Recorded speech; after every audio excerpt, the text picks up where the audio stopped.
లోకాసు వార్త 23వ అధ్యాయం. లోకాసు వార్త 23వ అధ్యాయము 44వ వచనం 34వ వచనం చదువుదాం చూడండి. యేసు, తండ్రి వీరేమి చేస్తున్నారో వీరు ఎరుగురు కనుక వీరిని క్షమించమని చెప్పాను. వారు ఆయన వస్త్రములను పంచుకున్నటకే షీట్లు వేసిండు. దేవుడు ఈ మాటలు మన వినుకుల్లో దీవించుగాక. యేసు ప్రభువు వారు ఆ సిలువలో వేసిన తర్వాత ఆ సిలువ మీదకి ఆయన ఆ కొరడాలతో పట్టడం మాత్రమే కాదు, ఆయన్ని ఆ సిలువ వహించడం మాత్రమే కాదు, కానీ ఆ కల్వరి కొండకి వెళ్ళిన తర్వాత అనగా తొలగత కొండ మీదకి వెళ్ళిన తర్వాత ఆయనకి 2 చేతుల్లో 2 మేకులు, అలాగే 2 కాళ్ళు కలిపి ఒక మేకులు కొట్టి సిలువను ఆకాశానికి భూమికి మధ్యలో వేలాడదీస్తూ ఉంటున్నప్పుడు అక్కడ ఆ చుట్టూరు కూడా కొంతమంది జనం అలా చూస్తూ ఉండు. కొంతమంది ఏడ్చేవారు ఉన్నారు, కొంతమంది అపహసించేవారు ఉన్నారు, చాలా రకాలమైన వారు ఉన్నారన్నమాట. ఉన్నప్పటికీ ఇక్కడ యేసు ప్రభు వారు ఏమన్నారంటే, తండ్రి వీరు ఏమి చేయుచున్నారు, వీరు వెరుగర గనక వీరిని క్షమించుడి. ఇక్కడ వీరు వీరు వీరు అనే పదం మనకు 3 సార్లు కనిపిస్తుంది. ఏంటిదండి? ఇక్కడ వీరు, వీరిని, వీరు అనే మాట అక్కడ 3 సందర్భాలు మనకి ఖచ్చితంగా కనిపిస్తుంది. వీరు వీరు వీరు అంటే ఎవరు?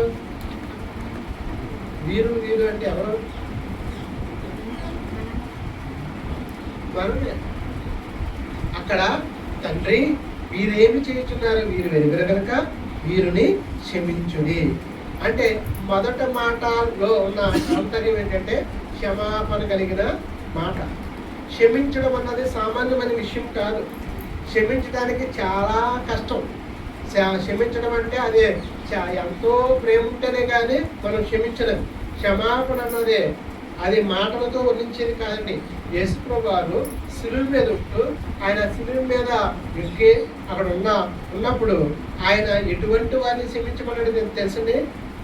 ఆయన్ని అన్యాయముగా తీర్పు తీర్చిన వారిని క్షమించమన్నాడు. ఆయన్ని అప్పగించిన వారిని క్షమించమన్నాడు. ఆయన ముఖం మీద ఉమ్ము వేసిన వారిని క్షమించమన్నాడు. ఆయన్ని ముఖం మీద ముసుగు వేసి ఆయన బుద్ధి ఇది ఎవరో చెప్పు, కొట్టిన వాడు ఎవరో చెప్పమని ప్రవచింపమని అడిగిన వారిని అయినా క్షమించమన్నాడు. ముళ్ళ కిరీటం పెట్టిన వారిని ఆయన క్షమించమన్నాడు. కొరడాలతో పుట్టిన వారిని క్షమించమన్నాడు. మేకులు పుట్టిన వారిని క్షమించమన్నాడు. ఆయన ముఖం మీద ఉమ్ము ఊసిన వారిని క్షమించమన్నాడు. ఆయన వస్త్రాలు తీసివేసిన వారిని క్షమించమన్నాడు. అంటే ఈయన క్షమించమన్నది సామాన్యమైన వారిని కాదండి, సామాన్యమైన వ్యక్తులను కాదు. ఆయన్ని ఎంతగానో గాయపరిచి, ఆయన ఎంతగానో వేదనపరిచి, ఎంతగానో ఆయన హింసించి ఆయన పుట్టిన వారిని ఆయన క్షమించమన్నాడు. ఇది సామాన్యమైన విషయమా? మనల్ని ఎవరైనా ఒక మాట అంటేనే మనం ఏం చేయము? క్షమించడం. ఎవరైనా మనం తిట్టారనుకోండి, మనం క్షమిస్తామా? అవకాశం కోసం ఎదురు చూస్తూ ఉంటాం. కానీ దేవుడు యేసు ప్రభువు ఎలాంటి వారిని అంటే ఆయన పుట్టిన వారిని, ఆయన బుద్ధిన వారిని, ఆయన తండ్రిన వారిని, ఆయన ముఖం మీద మూసిన వారిని, ఆయన్ని హింసించిన వారిని, ఆయన్ని హేళన చేసిన వారిని, వీరందరూ కూడా దేవుడు ఏం చేశాడండి? క్షమించమన్నాడు. అంటే ఆయన చెంపలు పెరిగిన వారిని కూడా ఏం చేశాడు? క్షమించమన్నాడు. ఆయన చెంపలు పెరిగిన వారిని కూడా దేవుడు క్షమించమన్నాడు. అంటే క్షమాపణ అన్నది అది సామాన్యమైన విషయం కాదు, అది చాలా గంభీరమైన విషయాలు కనుక ప్రియమైన దేవుడు పెట్టారా, దేవుడి యొక్క సంగముగా చేరవచ్చిన నీవు నేను కూడా మనమందరం కూడా నేర్చుకోవాల్సిన విషయాలు ఏంటంటే ఆయన మనల్ని క్షమించమన్నాడని చెప్పి దేవుడి యొక్క వాక్యంలో మనము చాలా స్పష్టంగా చూడగలుగుతాం. అంటే ఆయన కొరడాలతో పుట్టిన వారిని ఆయన క్షమించమన్నాడు. ఆయన అపహాసం చేసిన వారిని క్షమించమన్నాడు. సిలువలో దొంగ కూడా హేళన చేశాడు, వారిని కూడా క్షమించమన్నాడు. క్షమించడం అన్నదే చాలా ప్రాముఖ్యమైనది. ఈ రోజుల్లో చిన్న చిన్న తప్పులకి మనం ఏం చేయలేకపోతున్నాం? క్షమించలేకపోతున్నాం. క్షమించకపోతే ఎవరికి నష్టం? క్షమించకపోతే ఎవరికి నష్టం? మనకే నష్టం. అందుకనే మత్తయి సువార్త 6వ అధ్యాయంలో మాట ఉంటుంది. మత్తయి సువార్త 6వ అధ్యాయం మత్తయి సువార్త 6వ అధ్యాయము 15వ వచనం చదవండి, 14 చదవండి. మనుషుల అపరాధములు మీరు క్షమించిన ఎడల మీ పరలోకపు తండ్రి మీ అపరాధములను క్షమించును. మీ మనుషుల అపరాధములను క్షమించకపోయిన ఎడల మీ తండ్రి మీ అపరాధములను క్షమింపడు. దేవుని యొక్క వాక్యం చెప్తుంది, క్షమిస్తేనే మనకు కూడా ఏముంటది? క్షమాపణ ఉంటుంది. అంటే దేవుని యొద్ద నుండి క్షమాపణ పొందుకుని దేవుడిచ్చే యొక్క క్షమాపణ మనం పొందుకుంటే ఏం చేయలేదు, మనము క్షమించే వారిగా మనము ఉండకపోతాం. అందుకని దేవుడు ఏమంటాడంటే, మీరు మనుషుల యొక్క అపరాధములను క్షమిస్తేనే దేవుడు కూడా మీ యొక్క అపరాధములను క్షమిస్తాడు. ఈరోజు ఏం చేస్తారంటే చాలా మంది, ఎవరన్నా మధ్యలో వచ్చి పెద్దలు వచ్చి ఏదైనా గొడవ జరిగితే పోలేము మీరు కాంప్రమైజ్ అయిపోయి తప్పిపోతున్న మాట్లాడుకుంటే సరిపోదు కదా అనేది అంటారు. కొంతమంది అంటారు, కానీ అది ఇష్టపూర్వకంగా అంటారు. మనం ఎలా క్షమించాలో తెలుసండి. క్షమించడం అంటే ఎలా క్షమించాలంటే చూడండి, ఇదే యొక్క మత్తయి సువార్త 18వ అధ్యాయము 35వ వచనం చదువుదాం చూడండి.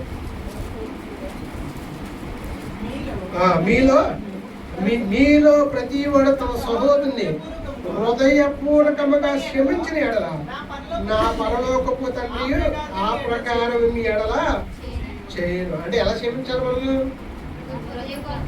హృదయపూర్వకంగా క్షమించాలి. ఏదో ఇష్టం ఉండి అయిష్టంగా ఏదో పాస్టర్ గారు చెప్పారనో, లేకపోతే ఇంట్లో పెద్దలు చెప్పారనో, లేకపోతే మన సమాజంలో ఉన్న పెద్దలు చెప్పారనో అలాగే ఏదో మొక్కుబడిగా మనం క్షమించాం అనకూడదు. క్షమాపణ ఎలా ఉండాలంట? హృదయపూర్వకముగా, అంటే మన హృదయం నుంచి రావాలి క్షమాపణ ఉన్నది. అందుకనే దేవుడు ఏమంటాడంటే, నేను మిమ్మల్ని క్షమించే ప్రకారం మీరు ఒకరినొకరు క్షమించుకొని. చూడండి, ఎఫెసీ పత్రిక 4వ అధ్యాయం, ఎఫెసీ పత్రిక 4వ అధ్యాయము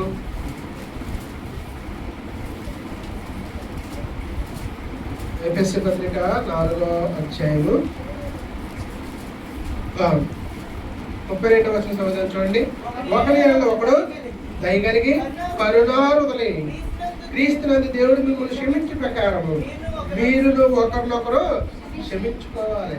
మన క్షమాపణ అన్నది చాలా ప్రాముఖ్యమైనది. మనం ఏం చేస్తామంటే, ఎవరైనా ఒక తప్పు చేశారనుకో మనకు ఒక డౌట్ వస్తుంది, ఎన్నిసార్లు క్షమించాలంటే ఎన్నిసార్లు క్షమించాలి? ఎన్నిసార్లు అయినా క్షమించాలి. అందుకనే లోకాసు వార్తలో ఒక మాట ఉంటుంది, ఆ మాట చదువుతున్నాం చూడండి. లోకాసు వార్త 17వ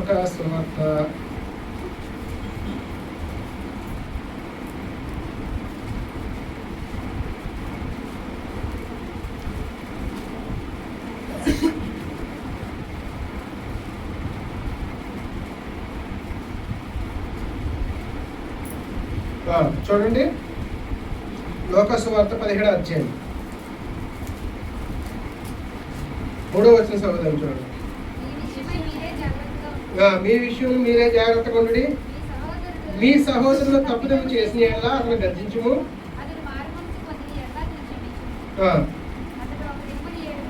అతడు ఒక దినమున 7 మార్లు నీ ఎడల తప్పుదమ్ము చేసి 7 మార్లు నీ వైపు తిరిగి మారు మనసు పొందిన ఎడల అతను నీవు క్షమించాలి. అంటే ఒకసారి తప్పు చేసావు, ఒక్క రోజులోనే 7 సార్లు తప్పు చేసేసండి. పట్ల 7 సార్లు కూడా తప్పు అయిపోయింది, దయతో క్షమించమన్నప్పుడు ఏం చేయాలి?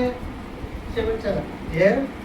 మాటకి తప్పు చేయటువంటి క్షమించమంటే అని చెప్పి అన్నామనుకోండి, ఏమవుతుంది? మనకు క్షమాపణ ఉండదు. ఏముండదు? మన క్షమాపణ అంటే ఎన్ని తప్పులు చేసినా క్షమించగలిగేటట్టు ఉండాలి. మరి యేసు ప్రభు వారు ఎటువంటి వారిని క్షమించాడు? ఆయన కొట్టిన వారిని, గుద్దిన వారిని, ఉమ్మేసిన వారిని, చెంపలు పెరిగిన వారిని, ములకిరీటం పెట్టిన వారిని, అన్యాయంగా తీర్పు తీర్చిన వారిని, ఆయన్ని సిలువు ఎక్కించిన వారిని, మేకులు కొట్టిన వారిని, వీళ్ళందరూ కూడా ఏం చేశాడు? ఆయన క్షమించాడు. అంటే ఇవన్నీ కూడా ఒక రోజులో జరిగినాయా, ఇంకెక్కువ రోజులు పట్టినాయా?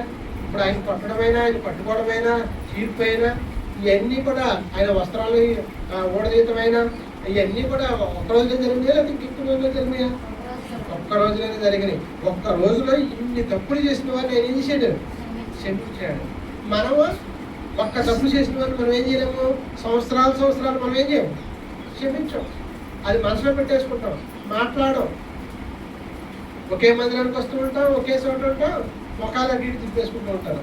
హృదయంలో లేకపోతే ఉండదు. దీనికి కారణం ఏంటంటే క్షమాపణ హృదయం అన్నది మనకు చాలా మందికి కాదు.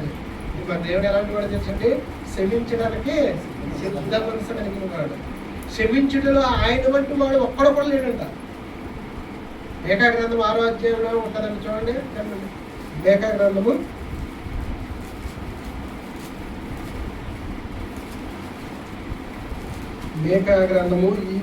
7వ అధ్యాయము 18వ వచనం చదువుతాం, చూడండి.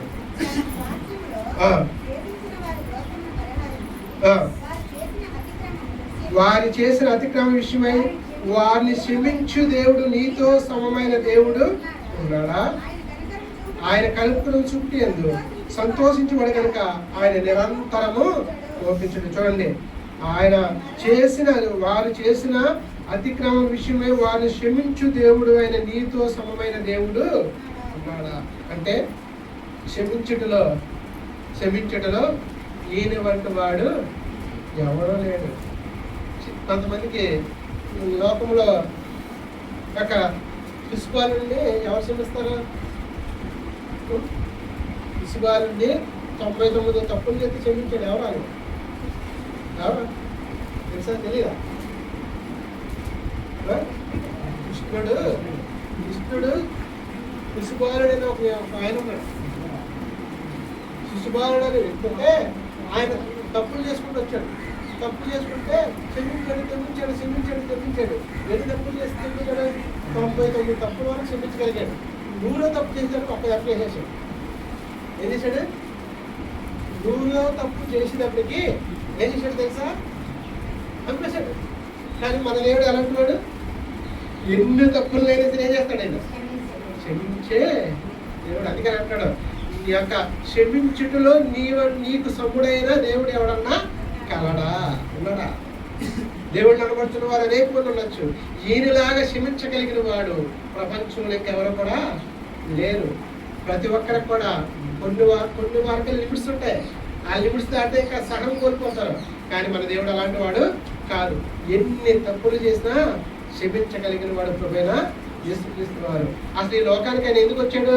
పాపములను క్షమించడానికి ఆయన ఈ లోకానికి వచ్చాడు. అంటే ఆయన చనిపోతున్న టైంలో కూడా ఆయన ఈ లోకానికి వచ్చిన ఉద్దేశాన్ని ఏం చేస్తున్నాడండి? తెలియపరుస్తున్నాడు. ఏంటంటే తండ్రి వీరు ఏమి చేస్తున్నారు, వీరు ఎరుగరు కనుక వీరిని క్షమించాడు. అక్కడ 3 సార్లు వీరు వీరు వీరు అని మనం మాట చూస్తున్నాం. అంటే మన వల్లనే ఆయన ఏమంటాడంటే క్షమిస్తున్నాడు. మనం చేసే ప్రతిదాన్ని కూడా వీరు ఏం చేయించున్నారు వీరికి తెలుస్తలేదు, తండ్రి వీరిని క్షమించుకుంటున్నాడు. అందుకనే అటువంటి క్షమించగలిగిన దేవుడు కాబట్టి ఈరోజు మనం ఎలా ఉన్నాం? రోజు సజీవంగా ఉండగలిగాం. ఆయనే క్షమాపణ అంత క్షమించగలిగిన వాడు కాకపోతే మనం చేసిన పాపాలు బట్టి, మనం చేసిన తప్పులు బట్టి ఎప్పుడో కూడా మనం ఏమైపోవాలి? నిర్మూలము అయిపోవలసిన వారము. కానీ ఈరోజు మనం సజీవంగా ఉన్నామంటే ఆయన మనం క్షమించడానికనే సిలువలో ఆయన పలికిన మాట ఏంటంటే, తండ్రి మీరు ఏమి చేసినారు, మీరు ఎరుగురు కనుక వీరిని క్షమించుకున్నాడు. మన అందరినీ ఆయన క్షమించాడు. ఆయన రక్తంలో మన యొక్క ప్రతి పాపమును కడిగి ఆయన ఏమంటాడు తెలుసా? ఇంకా ఈ లోకంలో ఎలా ఉంటుంది తెలిసిందే, ఎవరు పాపమైనా ఎవరైనా ఏదైనా తప్పులు క్షమించారనుకో, ఏదన్నా మంచిగా కూడా ఏమి రావు, ఏదైనా తేడా నీకు మొన్న అప్పుడు తప్పు చేసి నేను ఎలా చేశానంటారు. కానీ మన దేవుడు అలాంటి వాడు కాడు. ఒక్కసారి నిన్ను క్షమించిన తర్వాత ఆ పాపములకు దేవుడు ఎప్పుడు కూడా గుర్తించుకోడు. మన పాపములు ఎన్నడూ కూడా ఆయన గుర్తించుకోడు. ఎక్కడ వేస్తాడంటే అట్లనే సముద్రం యొక్క అగాధంలో పడవేస్తాడంట. మన వీపు వెనక వేసుకున్నాడంట. అంటే మన ఇప్పుడు మనం చూడగలమా? చూసుకోలేము. అంటే మనం చూడలేని పరిస్థితుల్లోకి తీసుకుపోతున్నాడు అన్నింటినీ కూడా. మనమే ఏం చేస్తామంటే, నువ్వు పలానా సార్లు తప్పు చేస్తే నేనే క్షమించానని గొప్పలు చెప్పుకుంటాం. కానీ దేవుడు ఒక్కసారి నీ పాపములు క్షమించాడంటే ఇంకా నీ పాపములు ఎన్నడూ కూడా అయినా జ్ఞాపకము చేసుకోండి. అటువంటి గొప్ప దేవుడే ప్రభువైన యేసుక్రీస్తు వారు కనుక ఆయన క్షమిస్తున్నాడు కదా అని చెప్పి, క్షమించేవాడు కదా, ఎన్ని తప్పులు చేస్తే క్షమించేవాడు కదా అని చెప్పి మన ఇష్టానుసారంగా మనం చేయకూడదండి. ఎందుకంటే ఎన్నిసార్లు చేసినా ఎప్పుడు క్షమిస్తాడు? తెలియక చేస్తే క్షమిస్తాడు. తెలిస్తే చేసేవాడికి ఖచ్చితంగా శిక్షిస్తాడు. చూడండి, ఒక మాట చదివించిన ముగిచేస్తాను. ఎబ్రీ పత్రిక 12వ అధ్యాయం. ఎబ్రీ పత్రిక 12వ అధ్యాయం అనుకుంటా, 10వ అధ్యాయము, హెబ్రీ పత్రిక 10వ అధ్యాయము 26 వచ్చిన సంవత్సరం చూడండి. హెబ్రీ పత్రిక 10వ అధ్యాయం 26. మనం సత్యమును గురించి అనుభవ జ్ఞానం పొందిన తర్వాత బుద్ధిపూర్వకంగా పాపము చేసి పాపమునకు బలి ఇక ఉండదు కానీ న్యాయ తీర్పుకు భయముతో ఎదురు చూస్తూ దహించబోవు తీక్షణమైన అగ్నిక ఉండను. అంటే మనము దేవుని గురించి సత్యం తెలిసిన తర్వాత కూడా మనం బుద్ధిపూర్వకంగా పాపం చేస్తే ఏం చేస్తాడు? క్షమాపణ ఉండదు, ఇంకా శిక్ష అన్నది ఉంటుంది. అందుకనే క్షమిస్తున్నాడు కదా అని చెప్పి అదే పనిగా మనం పాపం చేయకూడదు. పాపం యొక్క బుద్ధిపూర్వకంగా అంటే తప్పని మనకు తెలుసు, చేయకూడదని మనకు తెలుసు. అవి చేస్తున్నాం అనుకోండి, అటువంటి వాటికి దేవుడు ఏం చేస్తాడో శిక్ష అన్నది ఖచ్చితంగా ఇస్తాడు. అందుకని తెలియక చేసిన వాడికి కొన్ని దెబ్బలు, తెలిసి చేసిన వాడికి అనేకమైన దెబ్బలు కలుగుతాయని దేవుని యొక్క వాక్యం తెలుస్తుంది. కనుక మొదట మన ద్వారా మనం నేర్చుకోవాల్సింది ఏంటంటే, మన దేవుడు క్షమించేవాడు. ఆయన ఎలాగైతే క్షమిస్తాడో మనము కూడా అలాగే క్షమించేవారే ఉండాలని చెప్పి ఆయన మనకు నేర్పుతున్నాడు. దేవుడి కొద్ది మాటలు జయించుకున్నాక రెండో మాటకి వెళ్ళే ముందు చిన్న ప్రార్థన చేసుకుందాం. ఎవరన్నా ప్రేరేపించబడిన వారు ప్రార్థన చేయండి.